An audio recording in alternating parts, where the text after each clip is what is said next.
안녕하세요. 일신사입니다. 저희 채널에는 신박한 사연들이 많이 있으니 많은 분들의 구독 부탁드립니다. 이번 사연은 반반 결혼을 주장하며 거지근성을 드러내던 예랑과 예비시모에게 시원하게 파혼을 선언한 여자분의 사연인데요. 함께 보시겠습니다. 안녕하세요. 얼마 전 퇴근하고 남친 집에 갔다가 시어머니와 얘기 중에 파혼하겠다 말하고 왔습니다. 너무 화가 나서 홧김에 말한 것은 아닌가 하고 며칠간 생각해봤지만 그건 아닌 것 같아요. 그동안 쌓인 것들이 많아 폭발한 것 같습니다. 상황을 말씀드려 볼게요. 내년 초에 결혼 예정이었고 준비 중이었습니다. 결혼 얘기가 나온 후부터 여러 가지 문제로 싸우게 되더군요. 저는 20대 후반이고 남친은 저보다 6살 많은 사람이었습니다. 상견례도 했고 그 전부터 남친은 반반 결혼을 주장했어요. 요즘은 대부분 반반 결혼을 하는 것이 추세라고 하며 본인이 모은 돈이 저보다 더 많은 것을 자랑하듯 말하곤 했습니다. 그러면서 자기네 집 제사가 1년에 4번이 있는데 제사 때는 제가 반차라도 내야 한다 말하더군요. 이 말뿐만 아니라 남친 말에는 옛날 사람 마인드가 깔려있는 경우가 많았습니다. 남친 말을 듣다 보면 이런 결론이 나왔어요. 반반 결혼이라고 결혼 생활도 반반할 사람은 아니다. 집안일, 며느리 노릇과 사위 노릇, 육아 등은 반반이 되지 않을 것 같았습니다. 이때 미련 없이 파혼했어야 했네요. 남친은 본인 월급을 오픈하지 않을 것이라 하더군요. 아이를 낳기 전까지는 생활비 100을 줄 것이니 월급은 각자 관리하자 했습니다. 저는 그런 것이 좀 싫었어요. 서로의 수입에 대해서는 오픈해야 하는 것이 맞다고 생각했지만 남친은 고집을 꺾지 않았습니다. 신혼집은 전셋집 알아봤고 남친이 2억, 제가 1억 해서 1년 정도 살다가 그 후에 저희 부모님이 가지고 계신 집으로 들어갈 예정이었습니다. 그래서 살림살이는 딱히 살 것 없이 제가 자취하면서 사용하던 것들을 가져가기로 했습니다. 이사를 하게 되면 그때 새로 살림을 장만하려 계획했던 것이고요.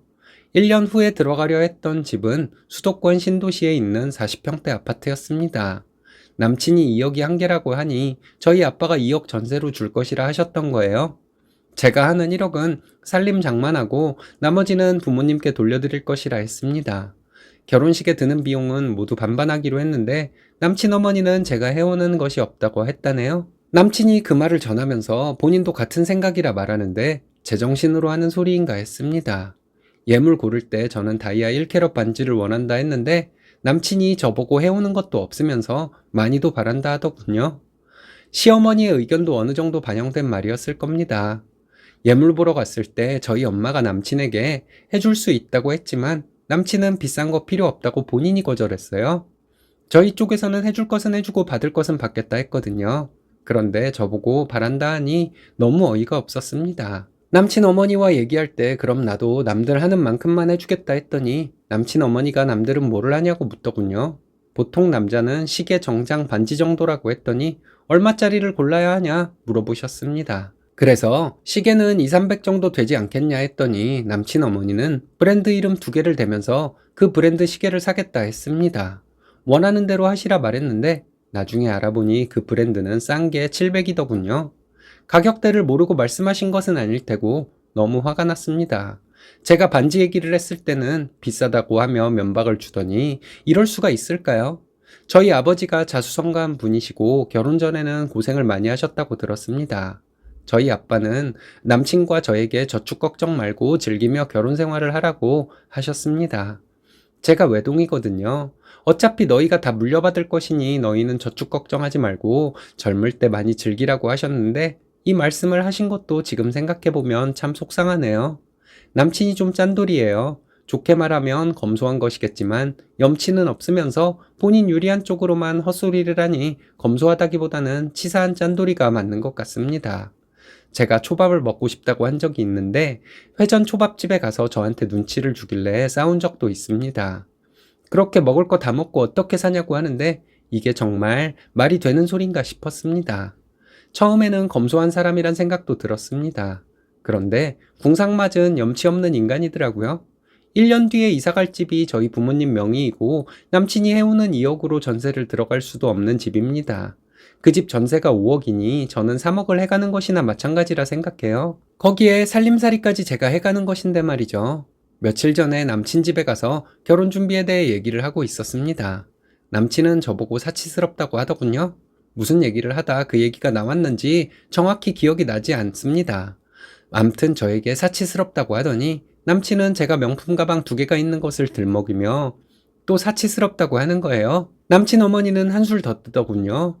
저보고 코트가 몇 개냐 물으시더니 3개라 대답한 저에게 사치스럽다고 하시며 너는 너 자신이 하나를 주면 2개를 바라는 욕심쟁이인 것은 아냐고 물으셨습니다.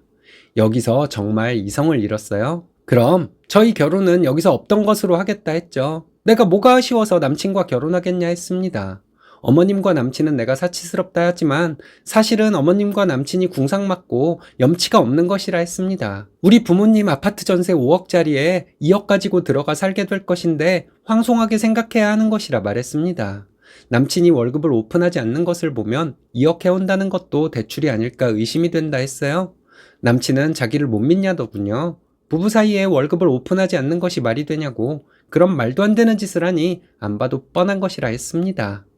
궁상맞고 염치 없는 사람들이랑 가족이 되면 가족이라는 이유로 나눠 쓰자고 할 것이고 나중에 우리 집에서 뽑아먹으려 들 것이 뻔하니 이제라도 파혼할 것이라 했습니다. 결혼 전에 알아서 다행이라 생각한다 말하고 집으로 돌아왔습니다. 며칠간 전화 오고 카톡 오고 하는데 남친은 개소리로 들리는 말들만 하더군요. 너는 깨어있는 줄 알았다는 둥, 본인처럼 검소해질 수 있을 거라 믿었다는 둥, 온갖 개소리를 하는데 이런 모자란 남자라는 것을 못 알아본 제 자신이 너무 한심했습니다. 남친에게 톡으로 말했어요.